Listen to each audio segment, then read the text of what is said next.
saya itu diam salah, bicara salah, ngomong pelan, dia bilang tidak dengar, ngomong banter, kurang ajar. Bagaimana saya sungguh tidak mengerti, Pak. Gitu. Nah, ini bisa terjadi ya karena ini karakter ini ya, kecenderungan ini. Pria marah-marah sedangkan istri merasa serba salah.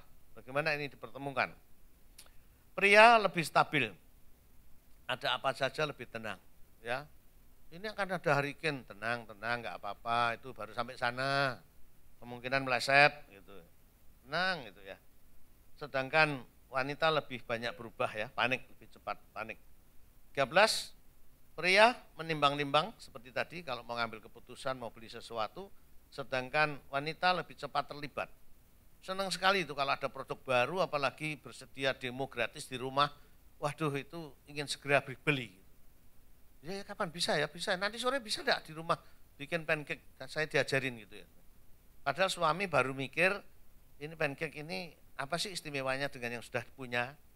Suami berpikir begitu ya, dari segi teknis, biaya, onderdil, watt, voltase dan sebagainya. Tapi istri ingin lebih cepat terlibat. 14, perlu diingatkan berulang kali. Nah, ini pria memang sering pelupa atau ndablek gitu tadi ya, atau mungkin karena sistem berpikir tadi filing kabinet, jadi dimasukkan filing begitu tetapi lupa membukanya mungkin, sehingga istri ingatkan, lupa kemarin ada yang menagih loh di sini, ini belum lunas, ini kita gini-gini. Oh ya, kadang-kadang itu terjadi ya. Tapi sebaliknya istri yang bisa ekstrim adalah tidak mudah lupa. Nah, di sini terutama hati ya, masalah hati jangan sampai melukai hati istri. Terutama masalah perselingkuhan misalnya ya. Istri itu aduh, kalau sampai dia melihat foto pacar kita yang lama, menemukan surat ya, pacaran yang lama, lalu saudara email-email yang lama tidak dihapus, itu masih dibongkar arsipnya, lalu istri baca itu, bisa marah, bisa itu, ya, itu ibarat kayak ini kaca ini tergores gitu ya, itu susah hilangnya itu, tidak mudah lupa. 15, mengingat hanya inti persoalan. Pria itu lebih cenderung prinsipnya aja lah. Jadi tidak senang itu kalau dengar cerita sharing bertele-tele itu sudahlah, apa toh maksudmu itu, tadinya butuh pekerjaan didoakan dapat pekerjaan gitu dah. Nah, kok sampai 1/4 jam? Kadang-kadang pria tidak sabar nih ya. Maka saya pesan bagi MC ini ya, bagi MC yang mimpin apa ini, apa istilahnya di sini, liturgas atau apa, MC ya, yang mimpin acara, MC ya, itu harus bisa mengarahkan dalam arti ini acaranya apa. Kalau acaranya fokusnya ceramah, biasanya ceramah aja itu plus tanya jawab 2 jam. Kalau ini acaranya persetujuan doa, tentunya doanya yang harus banyak. Kalau ini acara pujian penyembahan, ya musiknya yang harus hebat dan banyak misalnya gitu ya. Ini proporsinya gitu. Tapi seringkali MC ini tidak membedakan. Dan saya mengikuti kegiatan di sini berapa kali ya, kok hampir sama ya. Di gereja nyanyi-nyanyi penyembahan, lalu siapa mau sharing gitu. Nanti pindah tempatnya lain ya begitu. Lain begitu gitu sebenarnya.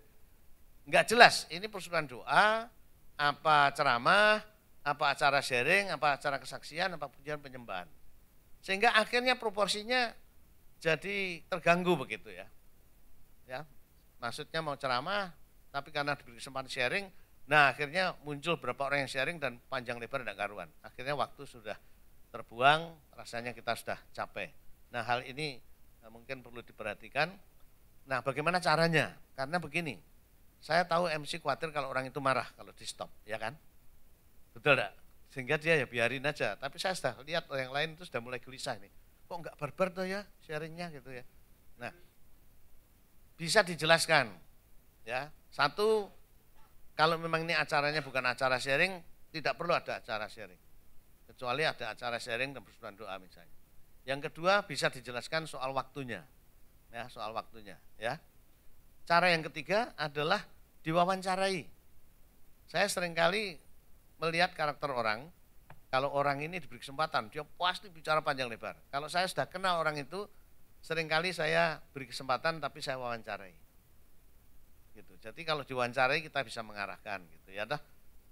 ada cara yang lain, tapi saya rasa itu bisa tersinggung, yaitu berkata amin.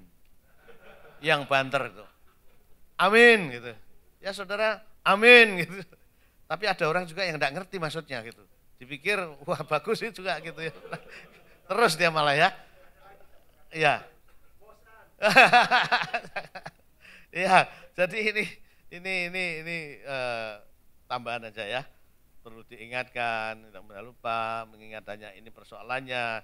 Sebaliknya perempuan itu senang menjabarkan tadi sharingnya itu, sehingga nggak selesai-selesai, diulang-ulang begitu. Yang lebih menyulitkan itu dia lupa nama orang, tapi dia siapa ya, malah tanya kita. Saya kemarin bertemu dengan seorang siapa ya namanya, malah tanya kita. Ya kita ya nggak tahu gitu ya. Nah ini kadang-kadang itu terlalu detail begitu. Tapi kalau pria biasanya lebih to the point pada prinsipnya aja. Nah ini yang kadang-kadang terjadi, mengapa kok istri itu sudah sharing cerita panjang lebar tapi suami kelihatannya kok acuh tak acuh. Nah ini perlu sebaliknya wanita perlu mendengar karakter pria ini. Sehingga dia bisa mengerti kalau suami seperlunya saja, suami diam aja, itu artinya sudah cukup begitu ya. Slide berikut.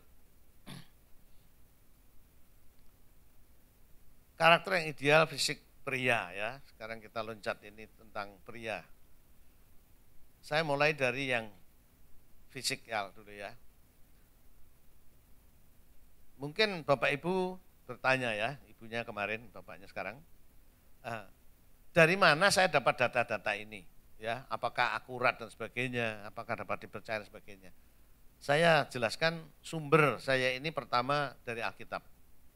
Prinsip-prinsip Alkitabiah saya terapkan ya dalam ceramah pria wanita ini. Yang kedua tentunya dari sumber buku-buku ya, waktu studi sebagainya, juga kepustakaan itu banyak ya. Dan yang ketiga dari pengalaman konseling. Jadi kita sebagai hamba Tuhan seringkali melayani konseling, kita banyak belajar dari situ. Oh ini sebabnya begini ya. Kemudian juga dari pengalaman pribadi saya dan istri dan keluarga sendiri. Jadi ini kalau ditanya sumber saya ini dari mana? Maka saya simpulkan di sini, karakter ideal fisik pria itu tampan, bukan cantik ya. Maksudnya adalah macho ya, macho. Jadi saya sulit menggambarkannya, tapi yang saya maksudkan bukan feminin, tapi sebaliknya gagah begitu ya. Tampan dalam arti gagah. Tapi tidak harus atletik.